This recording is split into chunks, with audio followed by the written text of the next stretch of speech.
কোরআন তেলাওয়াত করছে, মধুর সুরে কোরআন তেলাওয়াত করছে। বাইরে দাঁড়িয়ে স্ত্রী স্বামী বলছে, আব্দুল্লাহ বিন রাওয়া, আমি তোমাকে বোঝানোর জন্য অনেক চেষ্টা করি, অনেক রকম কথা বলি, তোমরা যদি আমার কথা শুনে যদি একটু যদি তোমরা একটু খালি বুঝতে পারো, আমার জীবনটাকে আমি ধন্য করবো, দুঃখ নিয়ে বলতে পারবো। একটা লোক আমার কথা শুনে উপকৃত হয়েছে। যে ছেলেটা তাতে বিয়ে করেছে, স্ত্রীর সাথে কত আনন্দ, মুখখানটাও ভালো করে দেখেন, দরজাটা ঠক ঠক করে বাড়ি মারছে, বাইরে থেকে বলছে কে আছে?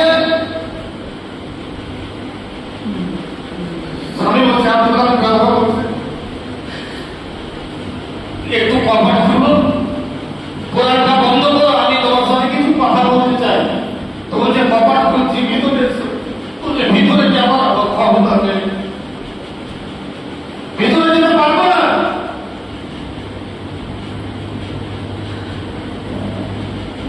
আব্দুল্লাহ বিন রাওয়া বলছে, স্ত্রী তোমাকে আমি বিয়ে করেছি, আপনি তোমার অভাব আদায় করতে পারেন,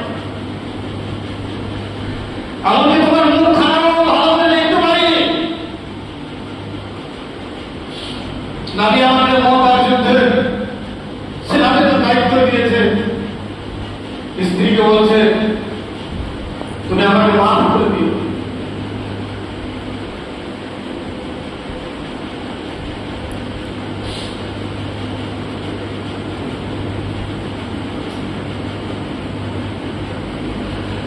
স্ত্রী বলছে একটু দাঁড়ান, কপারটা খুলছি, দরজাটা খুলছি, আপনি চান আমি আপনাকে মাফ করে দিয়েছি, কিন্তু আপনার মুখখানটা একবার দেখুন, মুখখানটা দেখে কিয়ামতের দিন আমি আপনাকে যদি চিনতে পারি যে আপনি আমার স্বামী।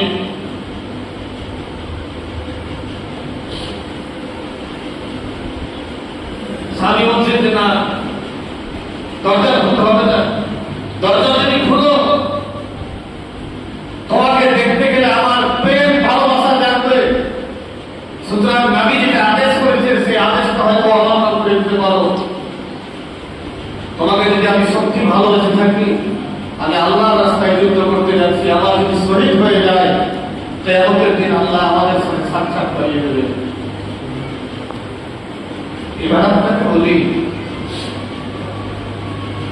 এই যুবকটা আরশের দিকে ছায়া পাল্টাতে কে হবে?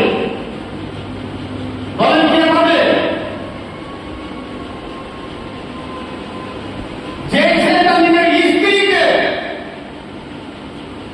দিনে বিয়ে করে নিয়েছে, স্ত্রীকে বাড়িতে রেখে গিয়ে রাত্রেবেলায় যুদ্ধের ময়দানে যাচ্ছে, ঝাঁপিয়ে পড়ছে। বিশ্বনবী জনাব মুহাম্মদ রাসূলুল্লাহ সাল্লাল্লাহু আলাইহি ওয়াসাল্লাম বললেন, এমন একটা দিন, কিয়ামতের এমন একটা দিন, যে দিনটাতে মানুষ হাহাকার করবে, কেউ বসতে পারবে না, ধনী গরিব রাজা প্রজা সমস্ত কিছু সবাই এক অপরের দিকে চেয়ে থাকবে, সবাই দৌড়াবে, ভাইয়ের কাছে যাবে, তুমি আমার ভাই ছেলে একটা নেকি নাও, কেউ ভাইয়াকে তোর ঘর কমে না ছিলে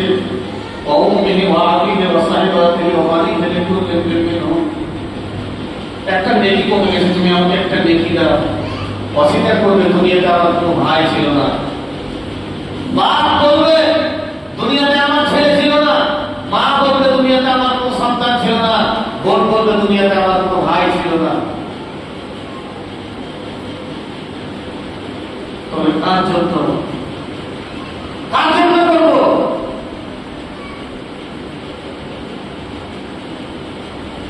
আর বেশি আপনাদের বিরক্ত করবো না। এই 7 প্রকারের মধ্যে 2 প্রকারের কথা বললাম, তবে বললেন কি, এক প্রকার হচ্ছে ইমাম আমেলুন, ওই ইনসাফ করনেওয়ালা ব্যক্তি, যে আল্লাহকে সন্তুষ্ট করার জন্য যে ইনসাফ করবে, যে বিচার করবে। দ্বিতীয় নম্বর ওয়াসাফুন নাসারা ফি ইবাদাতিল্লাহ, যে আল্লাহকে সন্তুষ্ট করার জন্য যে যুবক ইবাদত করবে, সেই যুবক আল্লাহর আরশের নিচে ছায়া পাবে। সুবহানাল্লাহ। এই দুটার মধ্যে আমি আপনি এখনো পড়িনি, পড়েছি কি পড়েনি। চলুন আরো 5টা আছে। আল্লাহ রাব্বুল আলামিন বাচ্চা হচ্ছে যদি রাখেন সামনে জমা করবো, হায়াত বাকি বাকি পড়ানো বাকি। আমি আপনাকে বলছি দেখেন কোনো গ্যারেন্টি নাই কখন যে ফোন করে চলে আসবে রাত, সে রাত চলে আসবে। এখনো সময় আছে, শুধরে না, এখনো সময় আছে, শুধরে না। মরণ দেখে পালাও তুমি, মরণ তোমায় লইবে ঘিরে, মরণ দেখে পালাও তুমি, মরণ তোমায় লইবে ঘিরে, ওই যে সুদূর আকাশ পারে যেথায় তুমি লাগিয়েছি। কোন রাস্তা নাই, একমাত্র যে ঠিকানা আসল ঠিকানা সেটা হচ্ছে আল্লাহ রাব্বুল আলামিন আমাদেরকে বুঝার জন্য তৌফিক দান করে। আল্লাহ তুমি অতক্ষণ পর্যন্ত আমাদেরকে মারিও না যতক্ষণ পর্যন্ত তোমার জান্নাতে যাওয়ার উপযুক্ত না হবো। আমিন। সুবহানাল্লাহি ওয়া বিহামদিহি, ওয়া সালামুন আলাল মুরসালিন।